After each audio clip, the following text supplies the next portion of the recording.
Amis téléspectateurs, chers internautes, nous vous disons merci et que Dieu vous bénisse partout là où vous êtes en train de nous suivre, de suivre cette émission. Nous l'avons souvent dit, cette émission Parole de vérité, c'est votre émission, c'est notre émission, c'est l'émission de tout le monde. Et voilà, nous sommes encore une fois là devant vous. Vraiment, nous vous disons merci pour votre fidélité, merci de votre amour, merci de tout ce que vous êtes en train de faire pour soutenir cette émission. Nous disons merci également à notre Seigneur pour ce qu'il nous a donné le souffle de vie, il nous a donné la capacité d'être là, il nous a donné aussi, il vous a donné vous aussi également le souffle de vie, à tout le monde, vraiment qu'il soit loué, qu'il soit béni. Et je dis également merci à tous ceux qui nous ont écrit, tous ceux qui nous ont déposé des messages, tous ceux qui ont réagi sur Internet, tous ceux qui nous ont appelés par téléphone, tous ceux qui nous ont déposé des messages. Vraiment, nous vous disons merci. Certainement, nous vous disons merci. Nous sommes reconnaissants de tout ce que vous êtes en train de faire dans le cadre de la promotion de cette émission. Sur ce, nous vous disons vraiment merci. Que Dieu vous bénisse. Émission Parole de vérité, c'est votre émission. C'est notre émission, comme nous disons tantôt. Et fidèle à notre tradition, je pense que cette émission, je ne vais pas la présenter seule. Je vais également la présenter ensemble avec nos deux invités de taille. Vous allez découvrir, puisque ce sont des gens qui parlent aussi bien. Ce sont des serviteurs de Dieu. Et comme je l'ai dit tout à l'heure, cette émission, il y a une personne qui m'avait posé une question une fois, il m'a dit « Pourquoi cette émission, vous ne la faites pas en Lingala ?» Je lui ai dit « Non, cette émission, nous pouvons bien la faire en Lingala. Nous pouvons bien la faire en Tshuluba, en Swahili, en Kikongo. Les jours où nous recevrons un invité qui parle les Kikongo, certainement nous ne manquerons pas de faire l'émission en Kikongo. » Sur ce, nous vous disons merci. Et je retourne du côté de mes invités. Je commence par celui qui est à ma gauche. Il va pouvoir se présenter. Révérend, vous pouvez présenter. Merci beaucoup pour m'avoir accordé cette opportunité. Je réponds au nom de Révérend Dieudonné Tshibaka. Je rappelle que vous êtes serviteur de Dieu au Centre de réveil spirituel qui est dirigé par le révérend Claude Kabundu Alessa, que je salue d'ailleurs, lui, son épouse ainsi que toute sa famille. Et à côté de vous, en face de moi, il y a un autre serviteur de Dieu. Il va pouvoir se présenter, révérend. Oui, merci pour m'accorder la parole, le révérend Para Walesa. Moi, je réponds au nom de révérend pasteur Denis Walesa. Ah, révérend Denis, pasteur Denis Walesa. Ça, c'est bon. Papa Para Walesa qui vous reçoit. Oui. Ah bon, c'est bon. Je rappelle également que vous êtes... Dieu de Walesa aussi. Ah, Dieu de Walesa. Ça, c'est bien ça. Nous sommes les fils d'un même père. Les fils d'un même père. Nous avons une même authenticité. Voilà.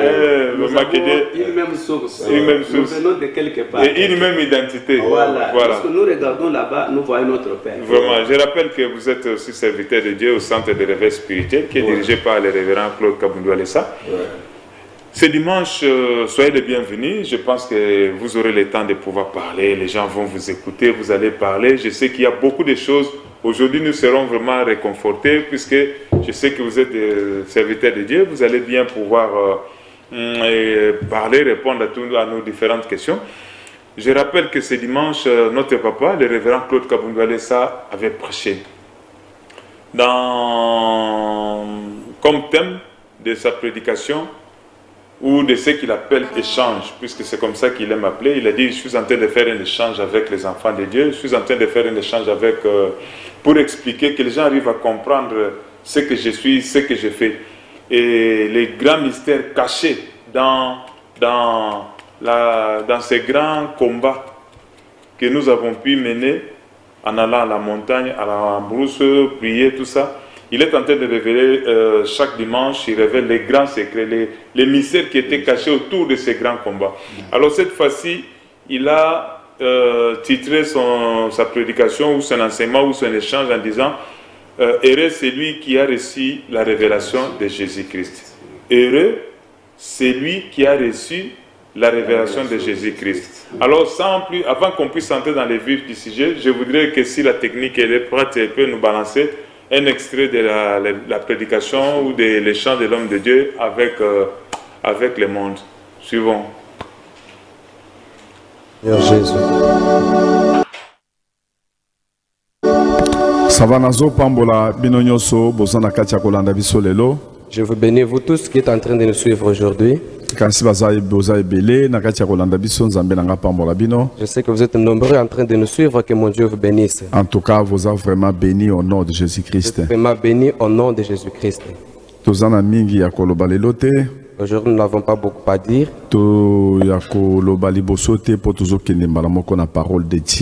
Nous passons directement à la parole de Dieu. Au nom de Jésus-Christ. Nous voulons prier au nom de Jésus-Christ. Oh Seigneur Jésus. Seigneur, nous te merci. Seigneur, nous te disons merci. Tu es notre Dieu. Soutiens-nous dans cette prédication d'aujourd'hui. Aide aussi tout celui qui est en train de nous suivre aujourd'hui. Distraction satanique. J'ai banni toute distraction satanique. Saint-Esprit apparaître, disparaître. J'implore que le Saint-Esprit puisse apparaître et nous puissions disparaître. Gloire nous se manifester. Que ta gloire se manifeste en ce moment. Au nom de Jésus-Christ. Au nom de Jésus-Christ. Amen. Amen. Merci. Je vous dis merci, peuple de Dieu. Au nom de Jésus-Christ. Je vous bénis vous tous au nom de Jésus-Christ. Que mon Dieu vous bénisse ce matin. Nous passons directement à la Bible. Matthieu 16, verset 13 à 14. Matthieu chapitre 16, le verset 13 et 14. Au nom de Jésus-Christ. On peut lire Matthieu chapitre 13. Matthieu 16, 13 à 14. Matthieu chapitre 16, le verset 13 et 14. Nous lisons au nom de Jésus-Christ.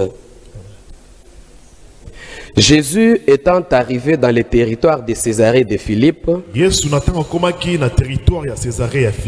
demanda à ses disciples, qui dit-on que je suis? Moi, le Fils de l'homme. Ils répondirent, les uns disent que tu es Jean-Baptiste, les autres Élie, les autres Jérémie ou l'un des prophètes. Amen.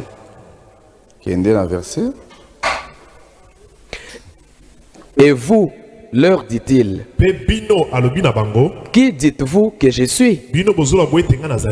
Simon Pierre répondit, tu es le Christ, le Fils du Dieu vivant. Jusqu'à 20. Jésus, reprenant la parole, lui dit, tu es heureux, Simon, fils de Jonas, car ce ne sont pas la chair et le sang qui t'ont révélé cela, mais c'est mon Père qui est dans le ciel. Et moi, je te dis que tu es Pierre, et que sur cette pierre, je bâtirai mon église, et que les portes du séjour des morts ne prévaudront point contre elle. Je te donnerai les clés du royaume des cieux. Ce que tu lieras sur la terre sera lié dans le ciel, et ce que tu délieras sur la terre sera délié dans les cieux. Alors il recommanda aux disciples de ne dire à personne qu'il était le Christ.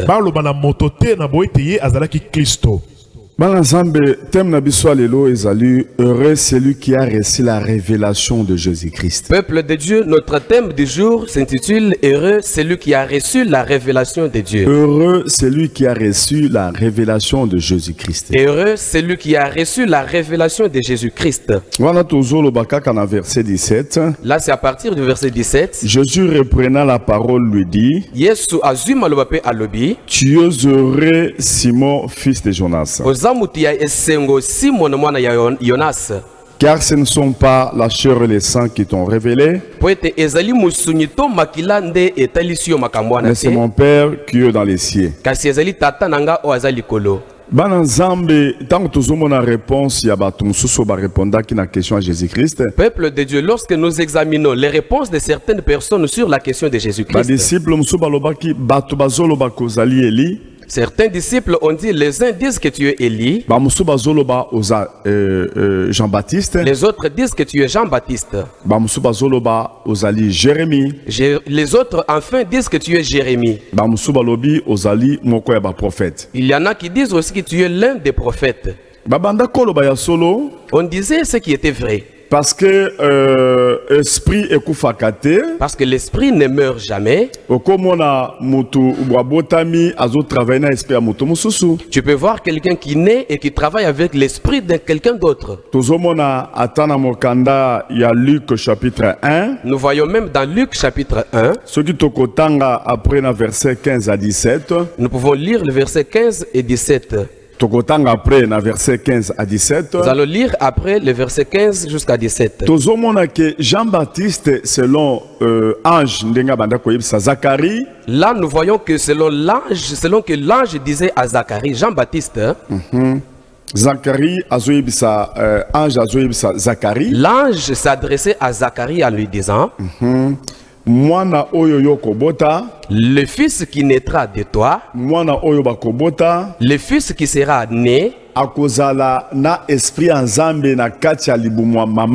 il aura depuis le sein de sa mère l'esprit de Jean-Baptiste. Mais à travailler na puissance, na esprit, il y a esprit à Élie. Il va travailler avec l'esprit et la puissance d'Élie. Donc cela veut dire okoko mona mutundenge tozali boye zokande esprit moko ya bato akala ba prophète bato minena kala ezokita ezoko travailler likolo mutu. Tu peux voir tel que nous sommes comme ça, que la personne qui travaille avec l'esprit des gens qui ont travaillé depuis très longtemps, il travaille avec la personne à présent. Yangone babanda kyoloba kozali Élie, oza Jérémie, oza Jean-Baptiste. C'est pourquoi on disait que tu es Jérémie, tu es Jean-Baptiste, tu es même Élie. Donc, esprit oye travailla kina Élie, esprit oye travailla kina Jean-Baptiste, yangonde zali likolo na yo. On voulait tout simplement dire que le même esprit qui a travaillé avec Élie, le même esprit qui a travaillé avec Jean-Baptiste, c'est celui-là qui est sur toi.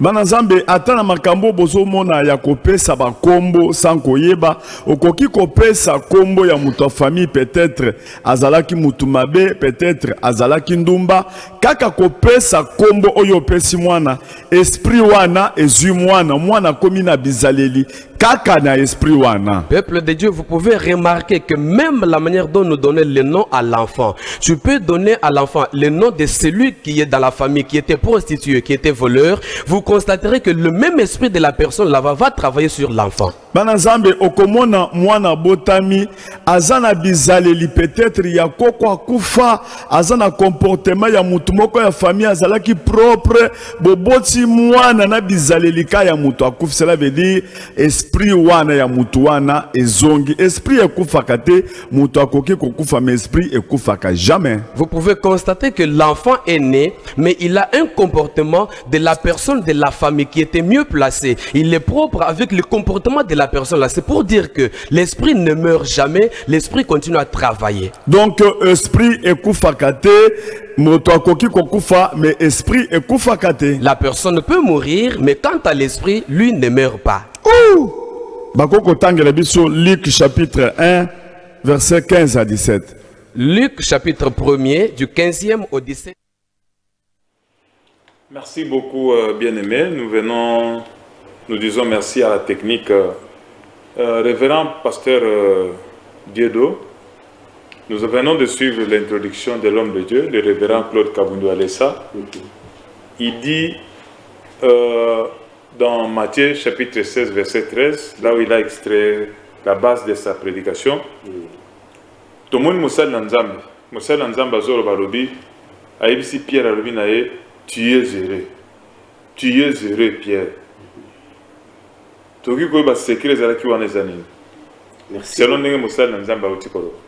Merci beaucoup, révérend pasteur Para Walesa. nayebi que eloko liboso nga nazokumisa nzambe ezali que nzambe azo révéler mosali na ye papa na biso mpona kopesa ye bateme oyo, puisque ce sont des thèmes vraiment profonds. Thème na ye azoloba est celui qui a reçu la révélation de Jésus-Christ.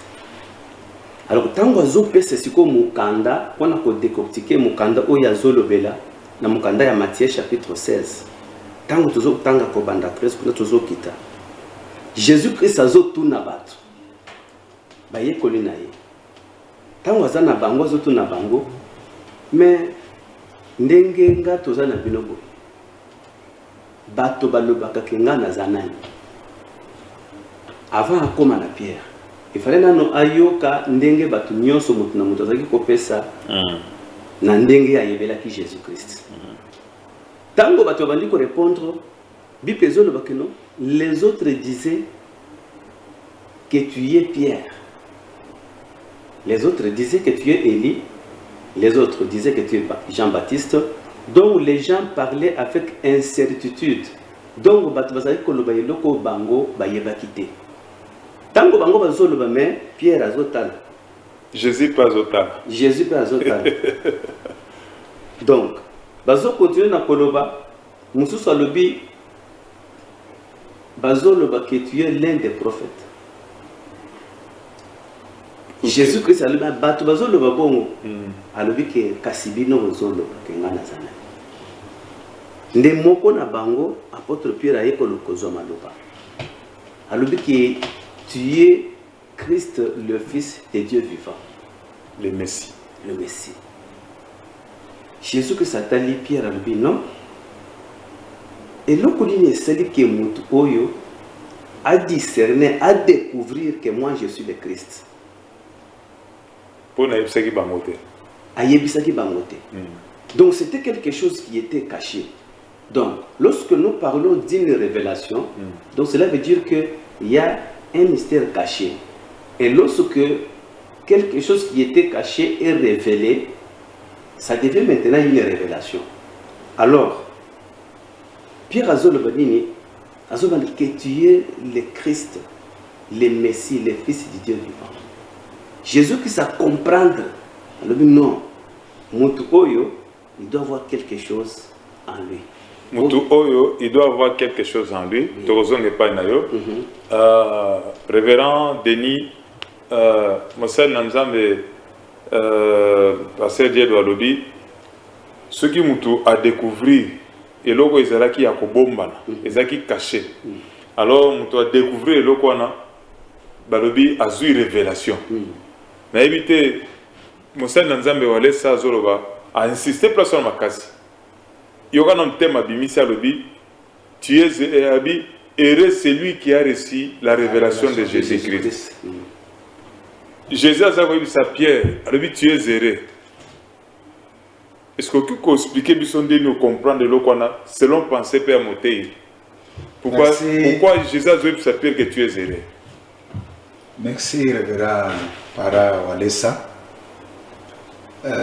Munto Bazoloba il est heureux ou bien Zana Esengo pour à découvrir ezaki secret babombi eloko moko pour na koyo ezotala mutuana c'est que nzamba bomba pe makambo normalement parce que lobi abombaki makambo oyo et pas batu nyonso parce que tango Pierre azoloba ke yo ozali fils de Dieu vivant. Il y a le bimusunyate atamakilate et kokiko la kiso makambo ko révéler yo ko peso secret oyo oyo mutika ke panza c'est-à-dire révélation et utaka ke panza nzambe na pesa ka batumaye nzambe na amimoni saka et pas muntu po muntu ami ayebaye c'est-à-dire zaka effort ya muntu te. Amen.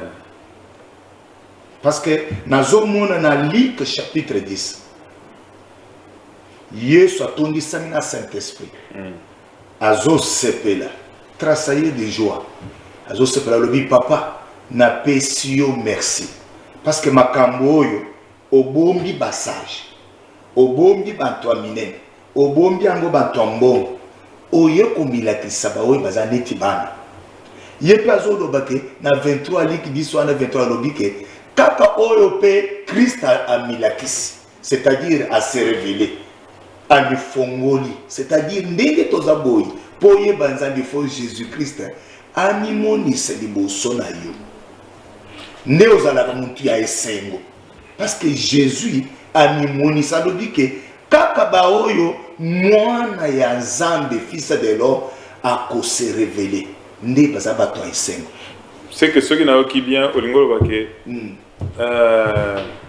connaître Jésus, selon la pensée à Moté, connaître Jésus, c'est avoir la révélation de Jésus. Il faut banana nous la révélation à Jésus. Quoi d'abord qui est Jésus-Christ. Bon, c'est-à-dire nzamba mi monise papara. Nde koyeba nzambi yangwana. Ezama solote. Parce que au moni Pierre a nzamba mi monisi. Ami monisi c'est ça révélation. Ami fongoli po yebaye. Neti papa na biso ndenge azote ya boy. Tozo mona ke nzambe ami monise panaye. Azo pesa ye biloko ya kopesa bato, parce que mokanga nzambe zo loke esengo ezali epali musali na nzambe o nzambe acheye po azo biloko na lola apesa bato na ye, c'est-à-dire nzambe nde azo pesa muntu biloko ya koleisa bato ya nzambe, c'est-à-dire nzambe azaka na bato na ye amimonisa ke pa bato na ye apesa ka bango makambu bien ba secret oyo po musala na ye fuluka. Merci beaucoup, Nzamba Pesabatne Basekre. Je rappelle que l'émission que vous êtes en train de suivre, c'est l'émission Parole de Vérité. L'émission Parole de Vérité, c'est une émission qui passe sur YouTube. Tapez Claude Kabundou Alessa, vous avez nos différentes émissions précédentes qui sûrement ne manqueront pas de vous réconforter. Et ça passe également sur la chaîne Show TV ici à Kinshasa, dans la périphérie de la ville de Kinshasa, et aussi à Brazzaville. Là, nous saisissons l'occasion pour saluer tous ceux qui sont tentés de nous suivre au Congo-Brazzaville, à Brazzaville. Vraiment, Topé Sibinombo, Tebino Nyon, Sobo Balandarabiso, na Brazzaville, Nzamba Pambo Labino.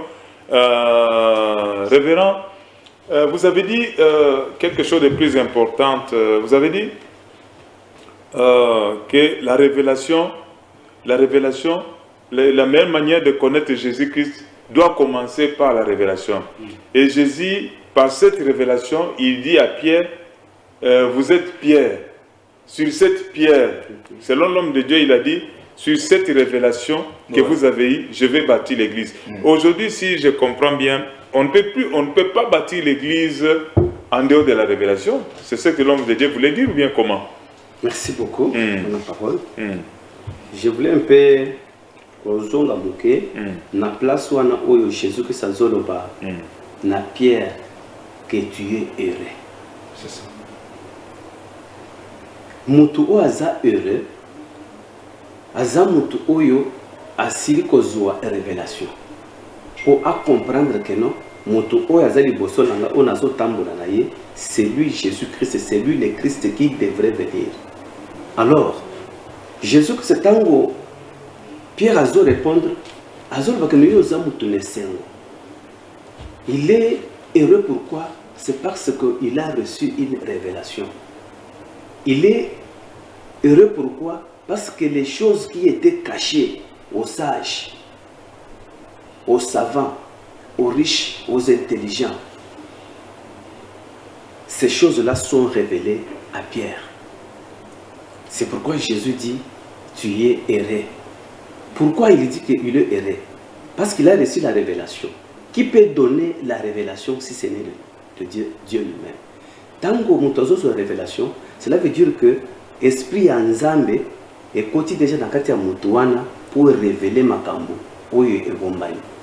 C'est maintenant la part maintenant du Saint-Esprit.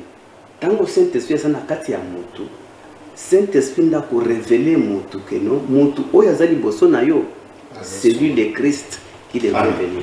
C'est lui le Christ qui devait venir. Mais tout le monde m'a dit dans le vie, c'est là comme sous le vie. Ici Marie, que moi on a un esprit à Élie. Voilà.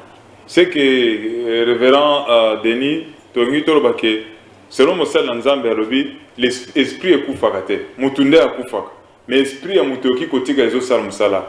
Est-ce que révélation. Ouais, nazo pesa c'est balobi esprit kufakate parce que esprit ezalakana musumete ezalakana makilate. Esprit ezali éternel. Parce que mata Bible lobi esprit ya nzambe. Ezo communion dans notre esprit pour na ko témoigner que tozaba na nzambe. C'est-à-dire esprit ya mutu ezalaka ya nzambe pe ezalaka. Parce que nazo tala esprit ya nzambe ezalaka ya mutu pe ezalaka. Nazo tala mokanda il y a 1 roi chapitre 5 du temps il y a prophète Élisée. Tango na mana yaki pour na kobonzela biloko à cause ya guérison na musana nzambe Élisée. Skoyo oyo mutuana musali ya Keazi. Ye alandaki général wana man pour na kokosa yeke.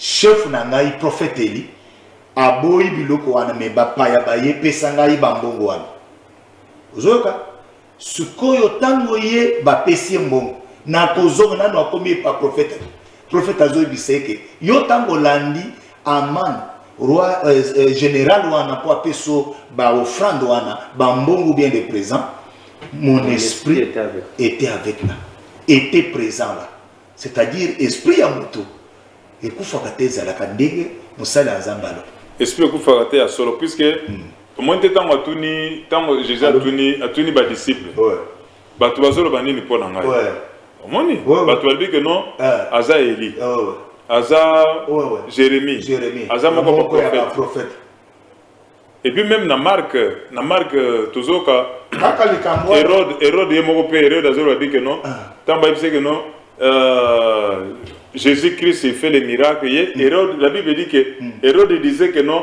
c'est Élie on a bomakawana a ressuscité. Donc c'est que l'esprit, c'est que Moussa Nzamba lobi eza solo que l'esprit peut rester. Après va bayebi sakinde Elisabeth moi si à Zacharie. Que moi miyo kobota. Ezaki Jésus était que Maria kobota Elisabeth. Moi miyo kobota cause esprit ya Élie. Oh, ezaki Jean. Oh, Élie a sakufaki na. Azaki akufaki na ye, mais esprit wana tomoni yango et yaki na nzela ya Élie le prophète. Oh, ezaki esprit ya Élie et yaki kokota sikoyo na Jean Baptiste. Kosala makambo kaka ndenge Élie abanda kosala. Yangana mo conception Jésus-Christ a sepeli à l'objet vraiment Pierre, tu es zéré. Ouais. Tu es zéré puisque c'est un mystère. Exactement, un secret caché. Mais Nzambe aye ko mimoni saipa na yoko fongo na po yeba. Ndenge musa Nzambe otokoloba. En tout cas, merci beaucoup. Tokozonga susu na technique, ceux qui technique ça peut pas que tchela biso moi extrême susu muke o eza ngi to utikoloba. Ezali échange à Moselle na Nzambe révérend Claude Kabundu Alessa yemoko lobi ete Mikolo azako sala échange azako solola na batu azako yebisa bango makambo ebombana na kati likambo etali coronavirus ba révélation minene Nzamba pesiye pourquoi azako kende na ngomba ko sambela pona nini et pourquoi azako ko sala ya ye makambo zo salama eza tout à fait différent na makambo batu be bazako sala alors to la nanam technique chose après moi extrême ko ya moteur na Nzambe.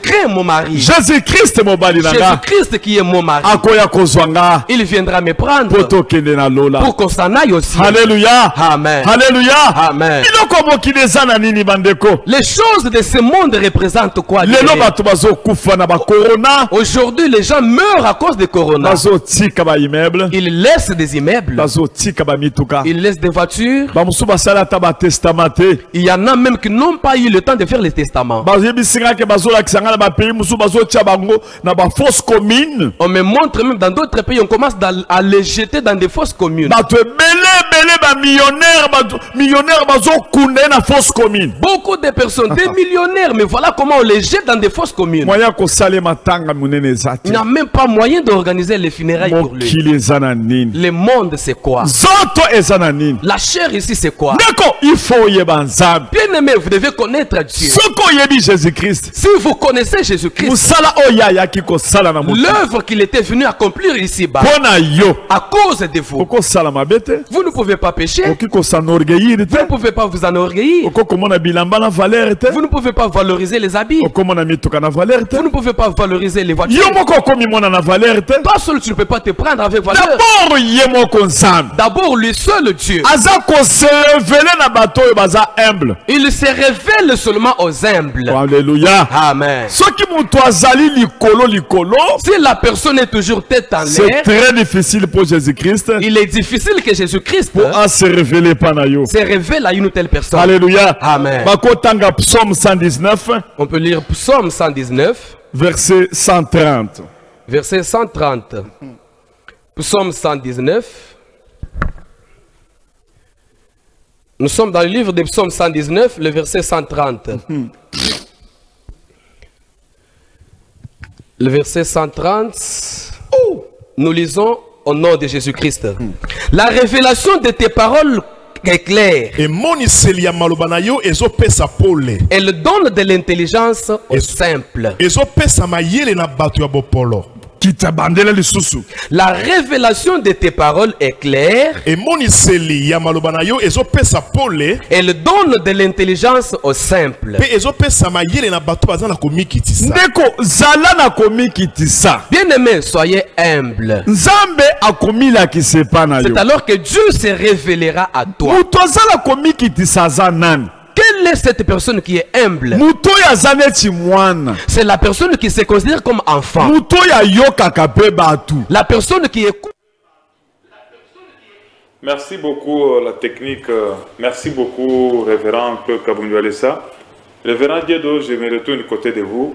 L'homme de Dieu parle de la révélation. Vous avez suivi? Il continue. Il parle. C'est comme si dans la révélation il y a un secret. Il a dit: Pierre, vous êtes Pierre, mais si toi Pierre, sur cette révélation, je vais bâtir mon église. Et l'homme de Dieu parle encore dans Psaume, il parle de la révélation, toujours de la révélation. Est-ce qu'il y a un secret caché dans la révélation? Merci. Secret ni neza penza ko bomba na kati ya révélation. Secret munene ezali wana. Na kati wana. Tango tozoloba likambo ya révélation, tozomona keno ezeli likambo oyo ebombanaki bafongoli yango. Nani akoki kofongola likambo wana ezeli Saint-Esprit. Donc Jésus amoni keno Saint-Esprit azaki na kati ya Pierre nde afongoleli ye makambo oyo. Yango lobi Pierre, tu es erré parce que tu as le Saint-Esprit. Parce que ce ne sont pas la chair ni les sangs qui t'ont révélé ça. C'est mon Père. Si ce n'est mon Père. Alors le Père, c'est le Saint-Esprit qui était en Pierre et qui lui a révélé que celui-ci était le Christ. Alors, quand Jésus a dit, Pierre, sur toi je bâtirai mon église. Jésus puis ça dit que non. Pierre a déjà un fondement, a déjà une base, fondement. Alors fondement wana siko eza Saint-Esprit. Parce que l'église ya Nzambe, Moussala ya Nzambe, l'évangile, fondement nango, c'est le Saint-Esprit. Le ministère. Voilà. Parce que sans le Saint-Esprit, on peut pas ça de mon côté. C'est pour ça que mon papa Nabiso a zongé la kaka sur la révélation. Il comprend que il a déjà compris que révélation ezali ko uta et pas ya Saint-Esprit. Mutu o ya zana Saint-Esprit nde mutu o ya kozwa révélation. Alors esika mutu wana nde pa iwapi bakoki na proposer église ya Nzambe. Mutu wana nde soki mutu azana Saint-Esprit nde akoyeba ko batela musala ya Nzambe. Na koyeba ko batela ministère ya Jésus-Christ. Na koyeba ko batela liloba na Nzambe. Pourquoi? Parce que azana soubassement. Azana base, azana fondement. Donc azalokola ndenge Jésus-Christ alobi que non mutu oyo aliye bien Nzambe mutu azana Nzambe mutu azana Saint-Esprit azalokola ndako etongami likolo libanga atako mipepe koya ataba mbonge atako mule obeta ndako wane kokoya te. Pourquoi? Parce que ezana base ezana fondement. Donc le fondement, la révélation ezo utawapi na Saint-Esprit lokola Pierre azaki déjà na Saint-Esprit azaki na base wana. Jésus a montré que non, merci beaucoup, révérend Daniel. tomoni mbala mingi papa na biso révérend Denis tomoni mbala mingi na mateya pasteur Kabumbi Walesa mbala jamais à aucun côté sans parler du Saint-Esprit. Et mbala mingi azako insister lobi église tozongi sa Saint-Esprit. Est-ce que tu peux comprendre pourquoi azako insister chaque fois église tozongi sa Saint-Esprit, église tozongi sa Saint-Esprit. Tu peux comprendre selon yo pourquoi azako insister ndenge na mbalamba.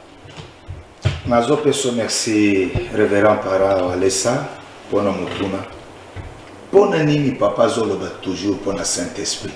Parce que Saint-Esprit n'est pas kamba l'église. L'église est dirigée par le Saint-Esprit aujourd'hui. Ndem sala ya Saint-Esprit, c'est-à-dire azopé sa bawo bazana ministère, azopé sa bango révélation ndenge ba ibisi Pierre-Wan. C'est-à-dire ezali musunyate, ezali makilate, ezali connaissance te. On a même théologie te. Eza théologie te parce que au monité Jésus ye moko azo sepela atondi samna Saint-Esprit.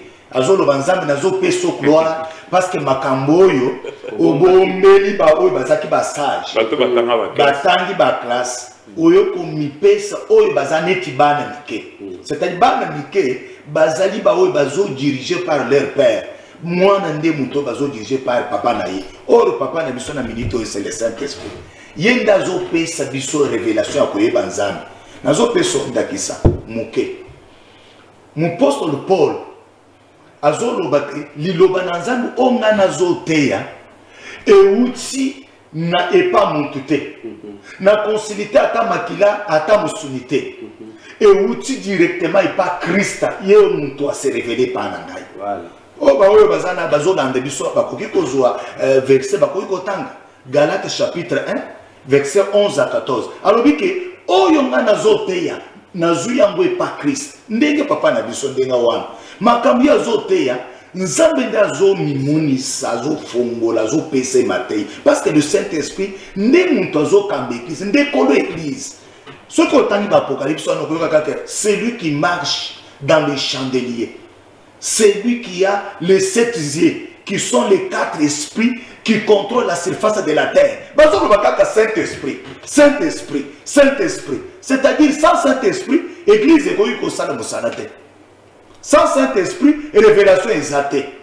Paul a lobby, oh yonga nazoteya, nazuyango pas muntute, na utiango pas Christ yemokwape. C'est-à-dire, muntako ikozo iloko ya nzambete, soki et utie pas Saint-Esprit. C'est pourquoi la Bible dit, c'est poussé par le Saint-Esprit que les hommes ont parlé de la part de Dieu.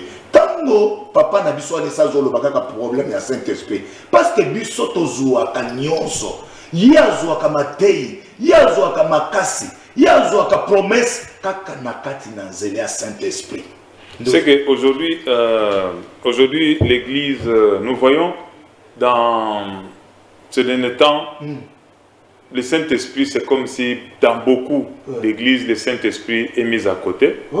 Le Saint-Esprit pembeni, pesi, liboso mayele na bango, expérience, professionnalisme, na le fait que na umeli mingi na makambo nzambe. Or que Saint-Esprit est abongote selon le dit de papa Walesa. Azako insister Saint-Esprit est zonga na église. Saint-Esprit est zonga na kati na église. Siko ya lobi et Simon oza erreur. Oza Pierre likolo na yo na kotonga église na ngai.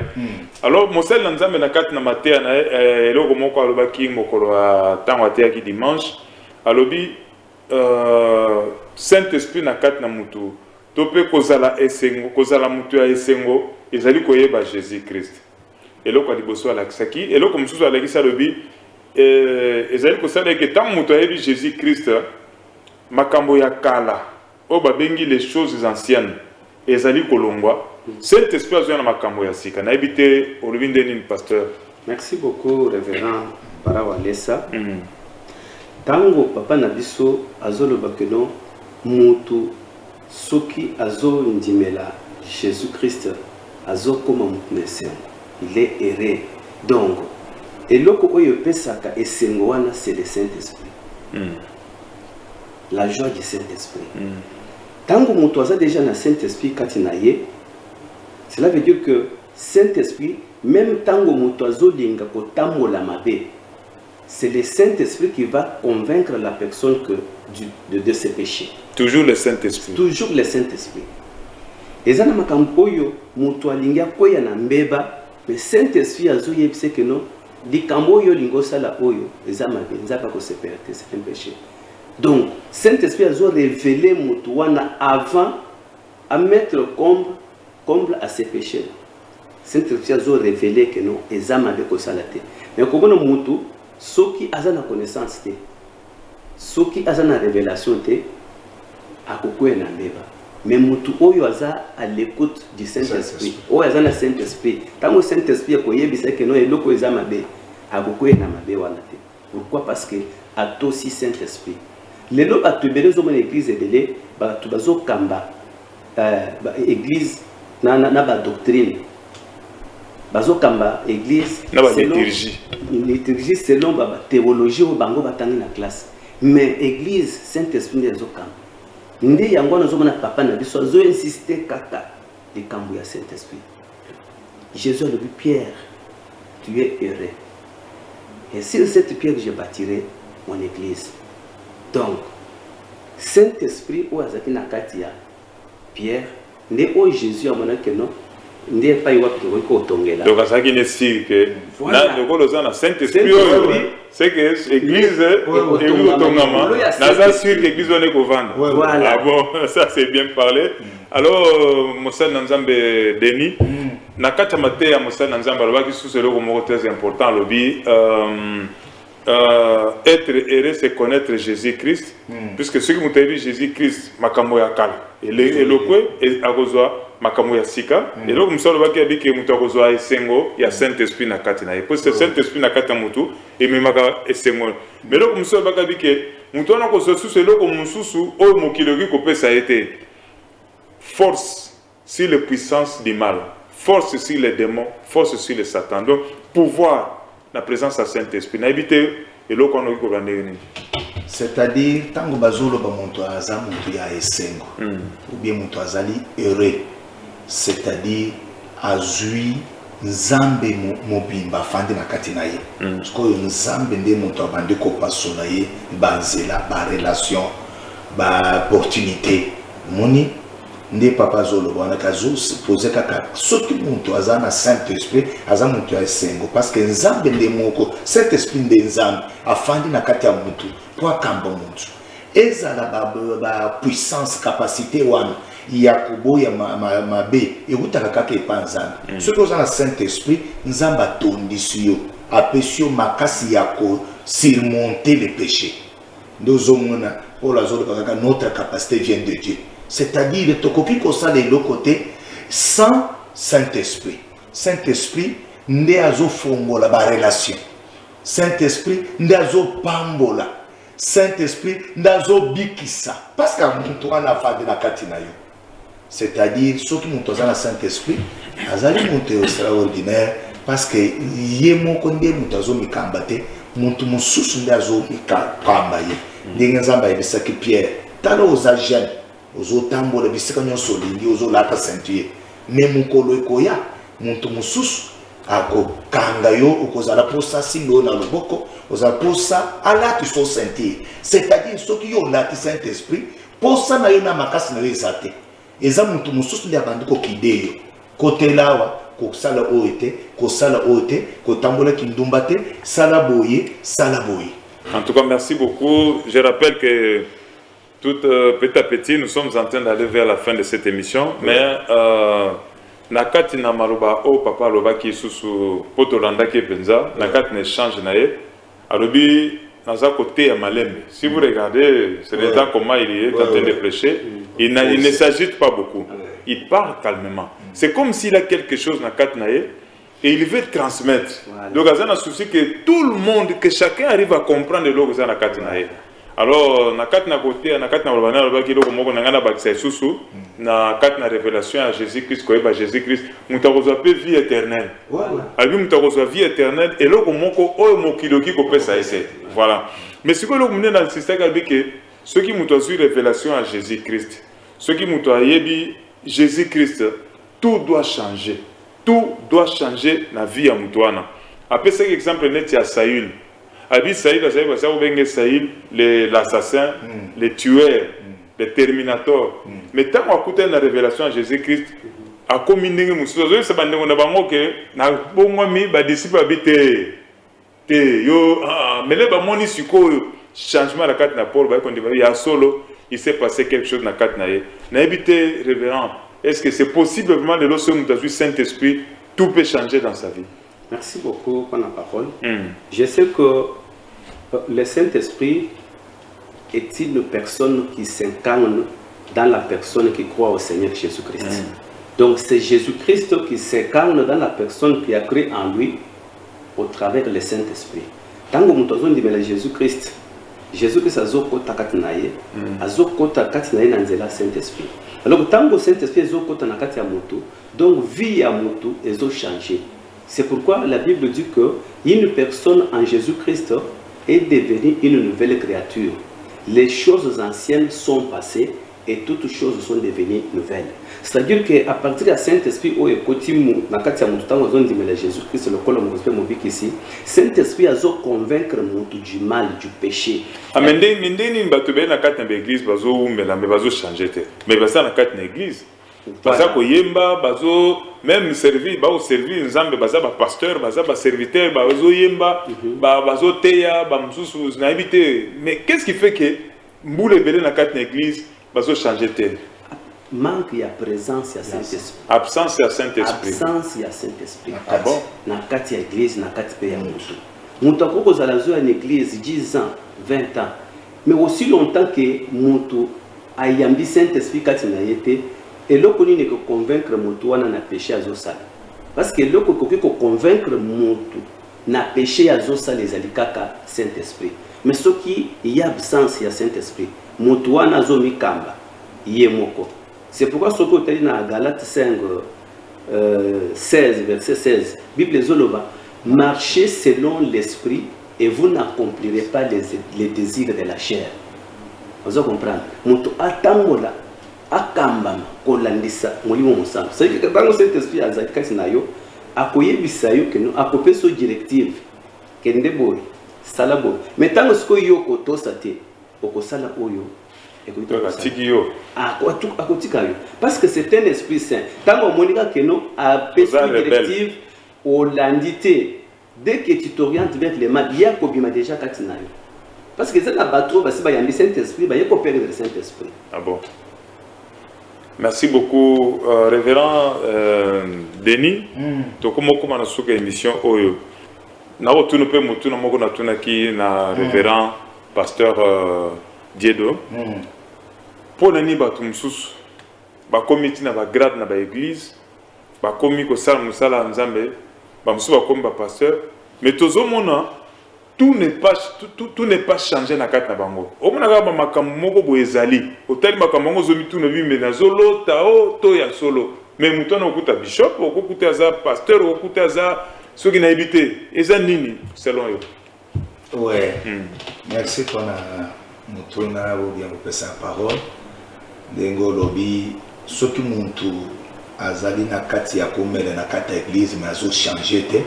Mutu na botami ya sekate. Antoine Azali fondé ou bien basé à tongami na kati ya ba formalisme oyo akola kiseke azali mon Kristo mais oyo zo sala makasi ya Kristo oyo za Saint-Esprit za na kati na yete kandi ngo lobi wana soki muntu ayambi Kristo talana na Paulo ndengo zo loba wana azaki sawu alobi ke oyo ezaki neti esengo ce qui était comme un can.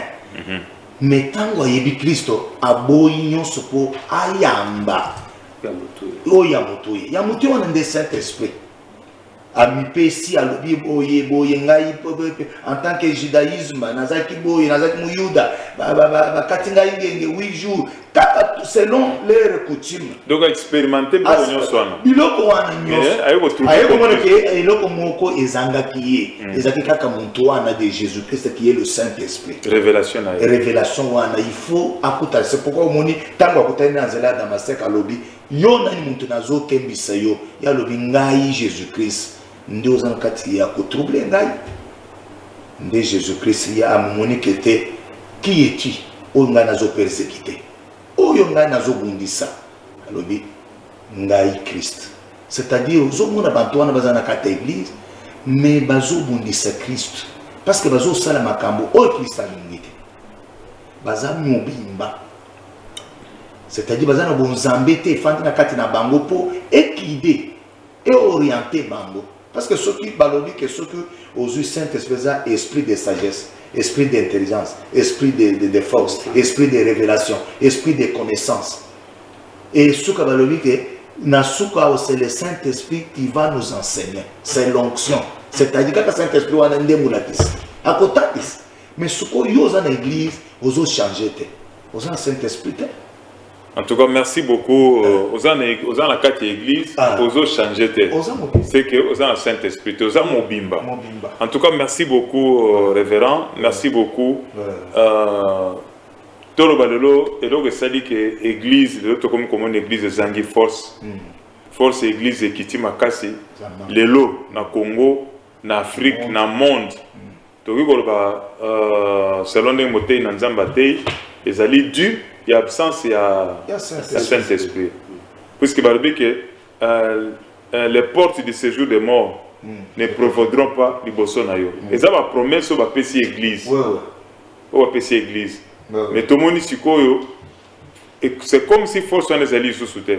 Mais tout le monde est là comme ça, tout le monde était Mosel Nanzambe, Amati Nangomba, Zongi, Asolo Nanzambe, Abundi Nanzambe, et Abundi Nanzambe, Abundi na kat na prière, Amati Akiti pour Nzambe Akobunda na été. Mais tout le monde peut Jacob, Akangi pe Nzambe, Abundi na épée. Alors tout le monde Mosel Nanzambe, Zongi, n'a pas résultat et belé. Il y a Liboso, Ayaki na vaccin à genoux. Les besoins Nzamba qui c'est pourquoi tindi malade wana ya na mboka na monde. Deuxième chose tant azongi na ngomba sambeli Nzamba qui c'est secret. Nzamba pesier remède. Oh ye moka benga ki alobi vaccin ezaki à genoux. Na suka nango to ko mona mati susu ngomba azongi Nzamba epsa dit que non na dépouiller force o ezaki sima malade wana Covid. Na éviter le loyo impressionner zanini na tant on aura message wana ndé na nzela ndé to kosilisa impression ezaki ndenge nini osepelaki oyoka ki ndenge nini tango mona papa utingomba aena sangwa panzi mokili mobimba ete nzamba lobi force puissance liwa ozaki sima ya coronavirus ezali dépouillé na ebité ndé. Merci beaucoup révérend parent. Na yebi que papa nabiso azali mosali na nzamba ya solo. Soki papa nabiso alobi likambo ekosalema parce que biso bana na ye toza sur na papa nabiso toyebi ke papa nabiso azana nzambe mbala liboso amati na ngomba tango corona ezosala ravage bato bazokufa papa mati na ngomba alobi ke tango azongi asololi na nzambe aya pesi thème ya que non Dieu a un procès contre le peuple. Nzamba ibisi ke malali ozomona oyo. Donc c'est tout un procès contre le peuple. Nous avons interpellé le peuple batouba tourner nga mokongo. Donc tango asambeli nzamba pesi remède solution ezalaki nini bokele na mabolongo. Tango moto le vaccin des genoux. Le vaccin des genoux. Donc ezali position ya faiblesse. Ezali position ya humilité komikitisa. Ezali position ya koadorer. Dans tout ça, nzamba zalaki koluka nini? Nzamba zalaki koluka batu ba reconnaître que basali mabeli bosonai, ba se rebeller contre eux. Nzamba zalaki kolinga batu ba ibana kozonga pa na ndenge bi bezolo ba revenez à moi je reviendrai à vous. Nzamba pesi papa révélation ya kokende na mabolongo pour que non batu nyonso bakana na mabolongo bafuka c'est comme on a ki ba konzi ba président ba presque mboka ba pays ebele ba kende kaka na chini même chose ba telemika na nzela zo lela likambo elekeli biso kaka soki Jésus Christ a intervenir wana nde tout la liboso après 2 semaines papa yeko materso ça yeko mata chaque dimanche azokende papa yeko il y a des fois ça qui kola fanda kaka na zamba kuna papa yeko zonga alobi nini que nzambe ayebisi ke no corona esili donc cela veut dire quoi? Nzamba yebise que non corona ekozala lokola malaria na batifoyite bakobanda ko traiter yango bato bazobika mais oyo ezalaki kosala force ya corona nde o nzambe adépouillaki alobi ke na dépouiller puissance pe force ya corona. C'est pourquoi Jésus-Christ a zoloba nini ke non, toi mort, où est ton aiguillon? Cela veut dire que devant Jésus-Christ la mort existe mais l'aiguillon de la mort Jésus-Christ a dépouillé yango. Jésus-Christ a dépouillé. Jésus-Christ a dépouillé en gros. Wana malobano ya suka révérend. Yo pe pasteur Denis na ngo tuna corona dépouillé. Et lingo lobani ni na côté na yo. Ozo comprendre on Denis. Corona dépouillé, c'est-à-dire makasi oyo ezalaki kopesa maladi wana nde balongoli. Makasi oyo ezalaki nsima nango wana oyo ezalaki kopesa yango grodo wana grodo ezalaki liwa par jour 2500 na pays moko par jour 2000 1500 c'est-à-dire dans le monde oyoki atake 10 000 20 000 morts les mêmes jours mais eloko wana nde nzambe alongoli na nzela ya prière parce que jusqu'à maintenant corona nani bazwi médicament à part oyo papa na biso nzambe alakisi ye mokili mobimba bayeba ke ye nde nzambe bazonga na kati na liloba na ye bato bafukami bayebi ke bato oyo bazalaki komata koleka nzambe kosala de n'importe quoi moto nyonso ayebi ke te nzambe le Dieu existe tomoni baindien kobwaka bakisi na mai c'est-à-dire tout le monde est italien, tout le monde est nyonso. Nde tout le monde qui était effectivement Nzambe a ebisaki musali na ye ya solo. Bayebaka musali ya Nzambe un vrai prophète. Un vrai prophète. Tango accomplissement ya maloba. Et nde tamba jijaka ye. Nde ba jijaka. Sko maloba nyonso ya alobi yango na avance to moni makambo yeko sala manasi. Jusqu'à maintenant à part genou à part combo à Jésus-Christ, qui si vous sous exalté, oye bini, au bâti balobi, chloroquine, balobi boy, balobi rien. Qui s'exalte? Quand on est sans ambazaliwan, to belini, a belini combo à Jésus-Christ, batunion sur le cobelini. Merci beaucoup, Nzamba Pambolabino. Nzamba Pambolabino, Zalaki émission Parole de vérité, émission Nabino. En tout cas, na personne merci Neboya papa. Ozana mutumo lingo pesa mbote. Nazo pesa lingomba ya Jésus-Christ. Nde bato mutuya na wiko pesa mbote bango wana na bana nanga na pesi bango basali na nzambe nyonso na pesi bango bote na komona Yesu. Merci beaucoup papa Denis.